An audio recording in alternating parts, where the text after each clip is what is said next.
শস্য শ্যামল বাংলাদেশ, কৃষি প্রধান দেশ বাংলাদেশ। বাংলাদেশ হচ্ছে একটা সোনার ফসলের দেশ বাংলাদেশ। এই কথাটা আমরা বাঙালি যারা আছি 20 কোটি মানুষ সবাই জানি। তো তারই মাঝে আমরা বাংলাদেশে কৃষি প্রধান দেশ বলা হয়। কৃষি প্রধান দেশ বলা হয় একটা দেশের তখন যে ওই দেশের খাদ্যদ্রব্য বেশিরভাগ ওই দেশেই উৎপাদন করা হয়, যার কারণে এটাকে বলা হয় কৃষি প্রধান দেশ। তো আমাদের দেশটা হলো গিয়ে কৃষি প্রধান দেশ, আমাদের দেশটা হলো গিয়ে শস্য শ্যামল বাংলাদেশ। তো আমি আজকে আপনাদেরকে দেখাবো আমাদের পূর্ব ঘোষিত মোতাবেক যে আমরা বাংলাদেশে যেসব শস্যগুলা চাষ করা হয়, যেসব চাষাবাদ করা হয়, এই চাষাবাদগুলো আমি আপনাদের সামনে তুলে ধরবো। এই কথাটা আমি বলছিলাম, আমরা ইতিমধ্যে অনেক চাষাবাদ, আলু চাষ, সরিষা চাষ দেখাচ্ছি। আজকে আমি আপনাদের কাছে আসব। আমার এই পাশে যে দেখতেছেন, দেখেন এখানে হলো আজকে পেঁয়াজ চাষ। তো পেঁয়াজ চাষ করা হচ্ছে। তো এই পেঁয়াজগুলা অন্তত পক্ষে আপনি লাগানোর পরে আছে না, মিনিমাম 90 দিন অথবা 110-15 দিন লাগে একটা ফলন পাইতে বাংলাদেশে। তো আমি আজকে দাঁড়িয়ে আছি পেঁয়াজ গাছের পাশে। এই যে আমার এই পাশেও পেঁয়াজ গাছ, আবার ওই পাশেও পেঁয়াজ গাছ। আমি দুই পেঁয়াজ গাছের মাঝে দাঁড়ানো আছি। তো আজকে এই পেঁয়াজ নিয়ে আপনাদের সামনে কথা বলবো। তা আপনারা পেঁয়াজ মাঝে মধ্যে আমাদের দেশে সংকট দেখা যায়। বিগত আমলে আমরা দেখছি পেঁয়াজ 200 থেকে 400 টাকা কেজিও কিনা লাগছে। তো পেঁয়াজটা চাষাবাদ করা হয়, আমাদের প্রয়োজন অনুযায়ী করা হয়। তারপরে যদি আমাদের ঘাটতি আসে তখন আমরা বিভিন্ন রাষ্ট্র থেকে পেঁয়াজ আনা লাগে। তো আজকে আমি পেঁয়াজ নিয়ে আপনাদেরকে দেখাবো। এই যে পেঁয়াজ, এই পাশের ক্ষেত্রে আপনার লাগানোর পরে এমন না যে আপনার লাগাই দিলে কি একটা ফসল হয়ে যাবে, না। এটার জন্য অনেক পরিশ্রম করা লাগে, অনেক শ্রম দেওয়া লাগে, এটার চাষাবাদ করা লাগে।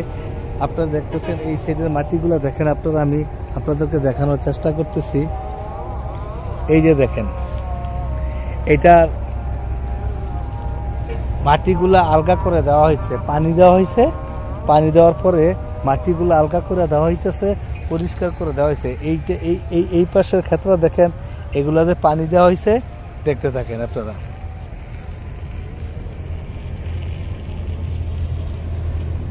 গাছগুলো আপনারা দেখতেছেন।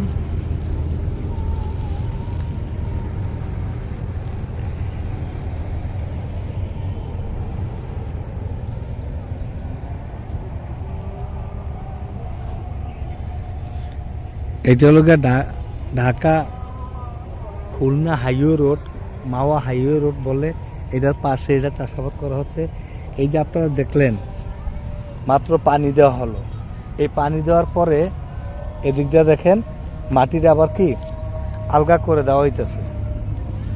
এই মাটিটা আলগা করে দেওয়া হইতেছে, আলগা করে দেওয়া হইতেছে। আবার এটার ভিতরে অন্য আগাছা যেগুলো আছে এগুলোও পরিষ্কার করে দেওয়া হইতেছে।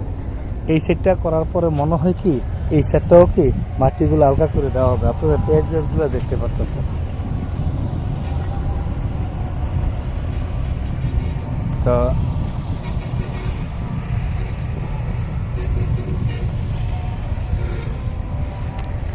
আর পেঁয়াজ আমরা বাঙালিরা যারা তরকারি পাক করা হয়, ওই তরকারিতে যদি পেঁয়াজ না দেওয়া হয় তাহলে কিন্তু আমাদের তরকারি কি স্বাদ হবে না। তো এই জন্য পেঁয়াজ একটা আমাদের তরকারির জন্য একটা অন্যতম একটা কৃষি প্রধান শস্য। এই শস্যগুলো আপনার এই পেঁয়াজগুলো যদি না হয় তো আমাদের হয়তো তরকারির স্বাদ অন্যভাবে হয়ে যাবো গা, যার কারণে পেঁয়াজটা লাগবে।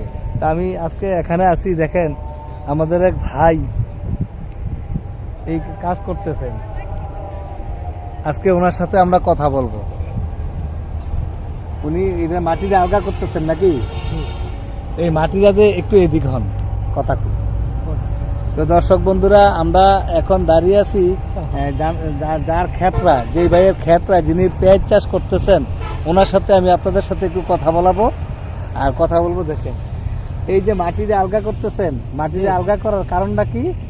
কারণটা হলো এটা বন্যা মরলো আর এটা গোড়াটা মধ্যে যে মাটিটা পড়লো, মানে এটার আগাছা যে এটা আছে আগাছাটা মরে গেল গা। আর পেঁয়াজের গোড়ার ভিতরে মাটিটা পড়লো, মাটিটা এই জন্য মাটিটা হালকা করে দেওয়ান। এটা সারের মাটি দিয়ে। এটা সারের মাটিটা না?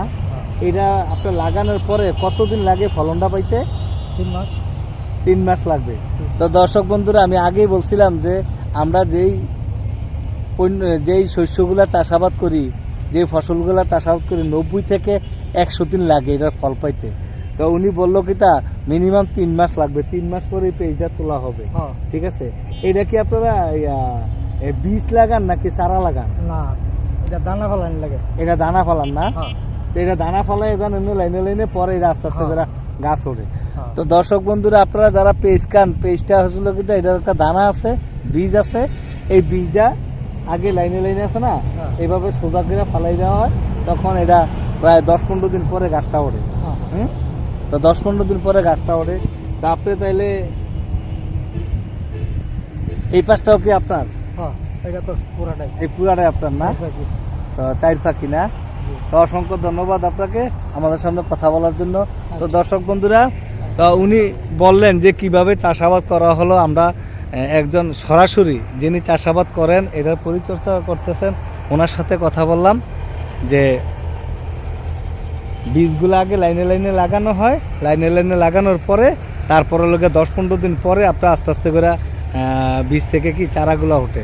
ওঠার পরে এক এক সময় দেখেন এই যে পানি দেওয়া হচ্ছে, এদিক দিয়ে পানি দেওয়ার এই সেটের মাটিগুলো আছে না, আলগা করে পেঁয়াজের গোড়ার ভিতরে দেওয়া হচ্ছে। এই ফাঁকে কি আগাছাগুলো কি পরিষ্কার হয়ে যাব।